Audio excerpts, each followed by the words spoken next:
위스콘신 주를 저희가 좀 자세히 좀 보자라는 말씀을 드린 지 얼마 안 됐는데 계속해서 소식이 나오고 있습니다. 위스콘신 주 상원에서 2020년 대선에 대한 자체 조사에 착수하겠다.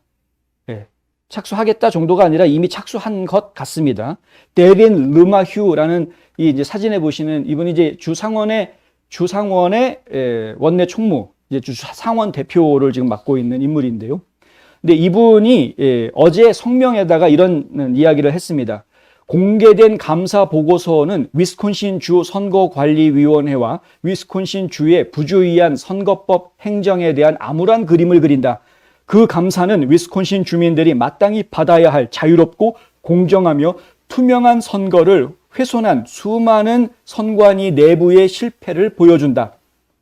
이게 무슨 얘기냐면요. 위스콘신 주의 감사실에서 감사 보고서가 나왔는데 이 감사 보고서 내용을 봤더니 정말 깜짝 놀랄 만한 이야기들이 나오더라 이겁니다.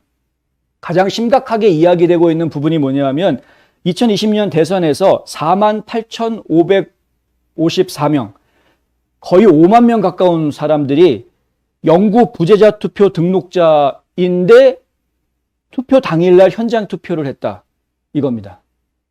영구 부재자 투표 등록자라는 건 뭐냐 하면은요, 나는 건강이 나빠서 도저히 걸어 다닐 수도 없고 앞으로 투표소에 나가서 투표할 일이 거의 없을 것이다. 예를 들면 건강에 문제가 있던 다른 문제가 있던 간에 그래서 나는 투표소에 직접 나가서 투표하지 못하니까 앞으로는 나는 무조건 내가 죽을 때까지 계속 나한테 부재자 투표 용지를 보내다오 라고 등록해 놓은 사람들이 바로 영구 부재자 투표 등록자들입니다. 근데 이 사람들은 그러니까 선거 당일날 투표 현장에 나올 이유가 없죠. 부재자 투표 용지가 갔을 거 아닙니까? 투표했을 거 아닙니까?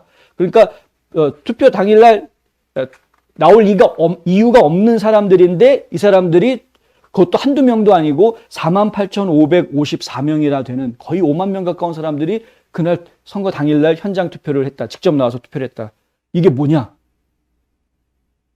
위스콘신 주에서 작년에 대통령 선거 결과가 어떻게 나왔냐면요. 바이든이 163만 866표, 트럼프가 161만 184표. 그래서 2만 682표 차이로 바이든이 이긴 거로 되어 있습니다. 2만 표 차이로 이겼습니다.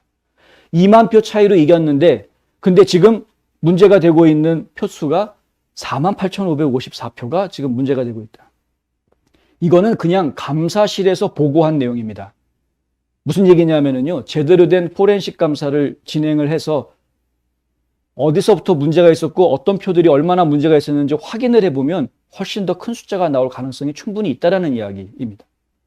그러니까 결국에는 지금 이제 제대로 된 감사, 조사 이런 것들이 진행이 돼야 된다라는 것이고요. 그래서 실제로 위스콘신 주에서는 상당히 많이 부정이 있을 것으로 의심이 되고 있는 몇몇 도시들, 카운티들 이런 곳들한테 소환장을 지금 발행을 해놓은 상태이고 그 소환장에 대해서 지금 민주당 쪽의 행정부 주 국무장관, 주 법무장관 그리고 주지사 이런 사람들이 지금 반대하고 있는 싸움을 벌이려고 하는 이런 상황에 있는 것이다. 저희가 이 일은 지금 현재 계속 진행되고 있는 상태이기 때문에 지금 계속 지켜보고요. 더 진행되는 새로운 소식이 나오면 또 전해드리도록 하겠습니다.